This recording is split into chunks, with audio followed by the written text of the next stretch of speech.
హైదరాబాద్ కొండాపూర్లో ఆక్రమణలను హైడ్రా కూల్చివేసింది. భారీ బందోబస్తు మధ్య అక్రమ కట్టడాలు కూల్చివేశారు. ప్రభుత్వ స్థలంలో అక్రమ నిర్మాణాలను హైడ్రా సిబ్బంది తొలగించారు. కొండాపూర్ సర్వే నెంబర్ 59లోని 36 ఎకరాల్లో నిర్మాణాలను హైడ్రా అధికారులు సిబ్బంది కూల్చివేశారు. అయితే 60 ఏళ్లుగా ఈ భూములు తమ ఆధీనంలో ఉన్నాయని, వాటిని కాపాడుకుంటూ వచ్చామని స్థానికులు చెబుతున్నారు.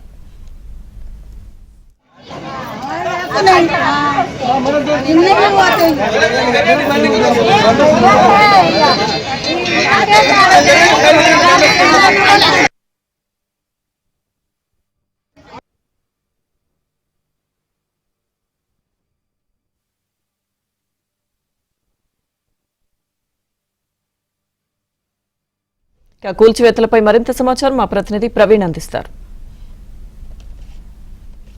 కొండాపూర్లో ఉన్నటువంటి సర్వే నెంబర్ దాదాపు 36 ఎకరాల సర్వే నెంబర్ 29లో ఉన్నటువంటి 36 ఎకరాల భూమిని హైడ్రా అధికారులందరూ కూడా ఇక్కడ వేసుకున్నటువంటి గుడిసెల్ని అలాగే అక్రమ కట్టడాలన్నింటినీ కూడా కూల్చివేస్తున్న పరిస్థితి కనిపిస్తోంది. ఉదయం నుంచి దాదాపుగా పూర్తిగా మీడియాని కానీ ప్రజల్ని కానీ ఎవరిని కూడా కూల్చివేతల దగ్గరికి రానివ్వకుండా పూర్తిగా పటిష్ట బందోబస్తు ఏర్పాటు చేసి పూర్తిగా రైతుల్ని ఇక్కడికి రానివ్వకుండా పూర్తిగా ఇక్కడ ఉన్నటువంటి గుడిసెలన్నింటి కూడా ఖాళీ చేపిస్తున్నటువంటి పరిస్థితి కనిపిస్తూ ఉంది. ఇక్కడ దాదాపుగా 12 మంది రైతులు ఈ భూమిని దాదాపుగా 60 సంవత్సరాల నుంచి మేము వ్యవసాయం చేసుకునే వాళ్ళం, మేము భూమి మా ఆధీనంలో ఉందని చెప్పేసి రంగారెడ్డి జిల్లా కోర్టులో కూడా ఒక జడ్జిమెంట్ కూడా తెచ్చుకునే పరిస్థితి కనిపిస్తోంది. కాకపోతే ఇటీవల కాలంలో హైకోర్టు నుంచి ప్రభుత్వానికి అనుకూలంగా తీర్పు రావడంతో ఇక్కడ ఉన్నటువంటి వాళ్ళందరినీ కూడా ఖాళీ చేపిస్తూ పూర్తిగా కూల్చివేత స్టార్ట్ చేసింది. అయితే రీసెంట్ గా వేసినటువంటి ఏదైతే గుడిసెలు ఉన్నాయో హైవే ఇక్కడ మనం రోడ్డుకి అనుకున్నటువంటి గుడిసెలన్నింటినీ అలాగే ఫెన్సింగ్ ఏదైతే ఉందో వాటన్నింటినీ కూడా ప్రస్తుతం కూల్చివేస్తూ హైడ్రా సిబ్బందితోటి పూర్తిగా కూడా మరొకమారు ఫెన్సింగ్ ఏర్పాటు చేస్తున్నటువంటి పరిస్థితి కనిపిస్తూ ఉంది. ఉన్న పళ్ళంగా వీళ్ళందరికీ రావడం, రోడ్డును పడుతున్నట్టు వీళ్ళందరూ కూడా ఆవేదన వ్యక్తం చేస్తూ ఉన్నారు. కనీసం కొంచెం టైం కూడా వీళ్ళకి సామాన్లు తీసుకోవడానికి అని చెప్పేసి చెప్తా ఉన్న పరిస్థితి కనిపిస్తూ ఉంది. ప్రస్తుతం అంతా మాట్లాడుతున్న రైతులు కూడా ఉన్నారు, వాళ్ళని అడిగి తెలుసుకుందాం. చెప్పండి, ముఖ్యంగా మీకు రంగారెడ్డి జిల్లాకు సంబంధించినటువంటి కోర్టులో తీర్పు వచ్చింది. సో ప్రభుత్వం హైడ్రా అధికారులు ఏం చెప్తున్నారు మీకు? సార్, హైడ్రా అధికారులు మాకు ఏమాత్రం ఇన్ఫర్మేషన్ ఇవ్వలేదు సార్, ఏమాత్రం మాకు నోటీస్ ఇవ్వలేదు, ఏమీ చెప్పలేదు. 1961 నుంచి మా తాతల దగ్గర నుంచి, మా పూర్వీకుల దగ్గర నుంచి మేము దీని మీద కబ్జా కాదు, మాకు అలాట్మెంట్ చేసిన ల్యాండ్లో మేము ఉన్నాము. డిస్ట్రిక్ట్ కోర్టు మాకు అనుకూలంగా ఇచ్చినప్పటికీ కూడా మాకు ఎలాంటి ఇన్ఫర్మేషన్ లేకుండా ఈ భూమి మీద మా యొక్క పూర్వీకులు ఆధారపడి ఉన్నారు, మేము మా పిల్లలు మా తరతరాలు కూడా దీని మీద ఆధారపడి ఉన్నాయి సార్. ఈ విధంగా లాక్కోవడం ప్రభుత్వం కూడా ఇది మంచి పరిణామం కాదు సార్. ఏదైనా ఇన్ఫర్మేషన్ ఇవ్వాలి. మేము ఆక్రమించుకోలేదు కదా, మా లైన్లో మేము ఉన్నాము. ఉదయం మేము లేసరికి 4:30 వరకు మొత్తం మా గుడిసెలు కనీసం సామాన్ తీసుకోకుండా కూడా వీరిని పడగొట్టారు. ఈరోజు శనివారం రోజు ఇంత అర్జెంటుగా తీయాల్సిన అవసరం ఉంది సార్.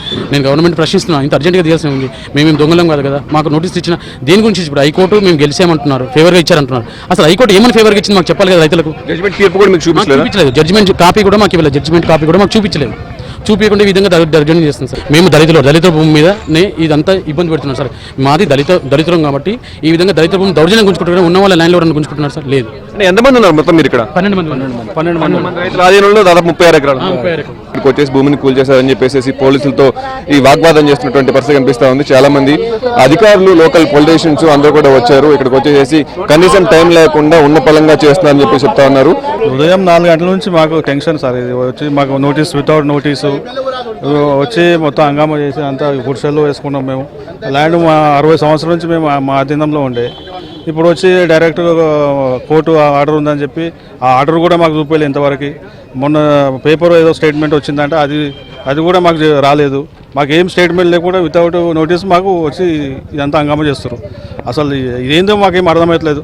60 సంవత్సరాల నుంచి కాపాడుతున్న భూమిని సడన్గా వచ్చి లాక్కోవడం అంటే ఇప్పటికీ మేము కబ్జాలో ఉన్నాం. మేము కనీసం మాకు రైతులకైనా ఇంటిమేషన్ ఇవ్వాలి కదా, ఇవ్వలేదు. అది మా బాధ. మరి మొత్తం ప్రభుత్వం దృష్టికి పోవాలి ఇదంతా. రంగారెడ్డి జిల్లా కోర్టు తీర్పు ఉన్నప్పటికీ కూడా హైకోర్టుకి తీర్పు రావడంతో పూర్తిగా నోటీసులు ఇచ్చి కూల్స్తే బాగుండేది. ప్రస్తుతం మేము కబ్జాలోనే ఉన్నామని చెప్తున్నారు. పూర్తిగా హైడ్రా సిబ్బంది కూడా ఎవరు స్పందించట్లేదు, ఎవరిని అడగాలో కూడా ఇక్కడ ఉన్న పరిస్థితి లేదు. ఓన్లీ పోలీస్ ప్రొటెక్షన్ పెట్టేసి హడావుడిగా ఈ గుడిసెలన్నీ కూల్చివేయడానికి మతలబ్ ఏంటి, ఓన్లీ దళితులం కాబట్టి మా భూములు లాక్కుంటున్నారా అని చెప్పేసి కూడా ఇక్కడ ఉన్నటువంటి రైతులు ఆవేదన వ్యక్తం చేస్తూ క్వశ్చనిస్తున్న పరిస్థితి కనిపిస్తుంది.